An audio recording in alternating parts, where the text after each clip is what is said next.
রহমানের বান্দা তারাই যারা পৃথিবীতে নম্রভাবে চলাফেরা করে এবং তাদের সাথে যখন মূর্খরা কথা বলতে থাকে তখন তারা বলে সালাম।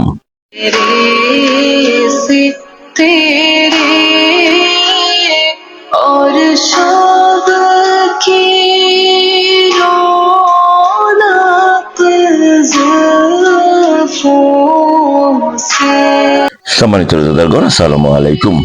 আজ রবিবার 15 রমজান অর্থাৎ পূর্ণবন মাসের অর্ধেক শেষ। এশার নামাজের পর আগামীকালের 16তম রোজার তারাবি নামাজ অনুষ্ঠিত হবে ইনশাআল্লাহ। আজকের তারাবিতে পবিত্র কোরআন থেকে 19তম পারা তেলাওয়াত করা হবে।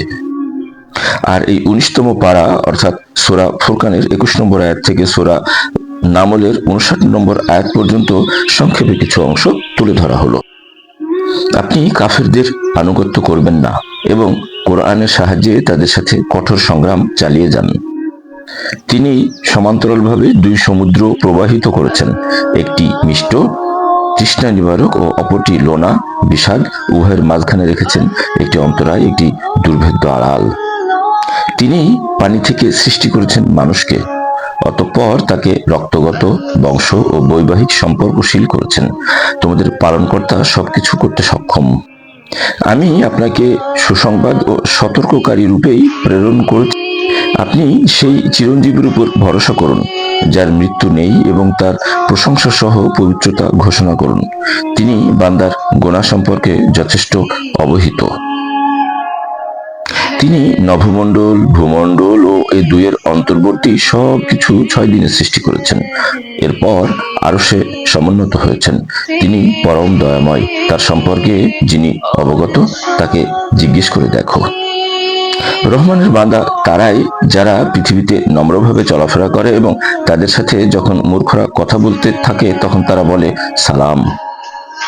এবং যারা রাত্রি যাপন করে পালনকর্তার উদ্দেশ্যে সেজদারত ও দণ্ডায়মান হয়ে, এবং যারা বলে হে আমার পালনকর্তা, আমাদের কাছ থেকে জাহান্নামের শাস্তি হটিয়ে দাও, নিশ্চয় এর শাস্তি নিশ্চিত বিনাশ।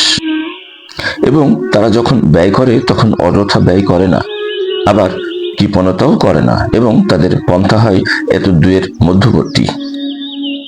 যারা তওবা করে বিশ্বাস স্থাপন করে এবং সৎকর্ম করে, আল্লাহ তাদের গুনাহ সমূহকে পুণ্য দ্বারা পরিবর্তন করে দেবেন। আল্লাহ ক্ষমাশীল, পরম দয়া। বলুন, আমার পালনকর্তা পরোয়া করেন না যদি তোমরা তাকে না ডাকো। তোমরা অস্বীকার করেছ, অতএব সত্তর নেমে আসবে অনিবার্য শাস্তি। আর তাদেরকে ইব্রাহিমের বৃত্তান্ত শুনিয়ে দিন, যখন তার পিতাকে এবং তার সম্প্রদায়কে বললেন, তোমরা কিসের ইবাদত করো? তারা বলল, আমরা প্রতিমার পুজো করি এবং সারাদিন এদেরকেই নিষ্ঠার সাথে আঁকড়ে থাকি। ইব্রাহিম বললেন, তোমরা যখন আহ্বান করো তখন তারা কি শোনে? অথবা তারা কি তোমাদের উপকারী কিংবা ক্ষতি করতে পারে? তারা বলল, না, তবে আমরা আমাদের পিতৃপুরুষদেরকে পেয়েছি, তারাও একই রূপ করত। ইব্রাহিম বললেন, তোমরা কি তাদের সম্পর্কে ভেবে দেখেছো যাদের পুজো করে আসছো? তোমরা এবং তোমাদের পূর্ববর্তী পিতৃপুরুষেরা, তারা সবাই আমার শত্রু, পালনকর্তা ব্যতীত। যিনি আমাকে সৃষ্টি করেছেন, অতঃপর তিনি আমাকে পথ প্রদর্শন করবেন। তিনি আমাকে আহার ও পানীয় দান করেন। যখন আমি রোগাক্রান্ত হই তখন তিনি আরোগ্য দান করেন। যিনি আমার মৃত্যু ঘটাবেন, অতঃপর তিনি পুনর্জীবন দান করবেন। আমি আশা করি তিনি শেষ বিচারের দিনে আমার ত্রুটি বিচ্যুতি মাফ করবেন। হে আমার পালনকর্তা, আমাকে জ্ঞান দান করো এবং আমাকে সৎকর্মশীলদের অন্তর্ভুক্ত করো, এবং আমাকে পরবর্তীদের মধ্যে সত্যভাষী করো, এবং আমাকে নিয়ামত উদ্যানের অধিকারীদের অন্তর্ভুক্ত করো। এবং পুনরুত্থান দিবসে আমাকে লাঞ্ছিত করো না, যে দিবসে ধন সম্পদ ও সন্তান সন্ততি কোনো উপকারে আসবে না, কিন্তু সে ব্যতীত যে সুস্থ অন্তর নিয়ে আল্লাহর কাছে আসবে। জান্নাতকে আল্লাহ ভীরুদের নিকটবর্তী করা হবে এবং বিপদগামীদের সামনে উন্মোচিত করা হবে জাহান্নাম। তাদেরকে বলা হবে, তারা কোথায়? তোমরা যাদের পুজো করতে আল্লাহর পরিবর্তে, তারা কি তোমাদের সাহায্য করতে পারে অথবা তারা প্রতিশোধ নিতে পারে? অতঃপর তাদেরকে এবং পথভ্রষ্টদেরকে অধোমুখী করে নিক্ষেপ করা হবে জাহান্নামে। যারা পরকালে বিশ্বাস করে না, আমি তাদের দৃষ্টিতে তাদের কর্মকাণ্ডকে সুশোভিত করে দিয়েছি, অতএব তারা উদ্ভ্রান্ত হয়ে ঘুরে বেড়ায়।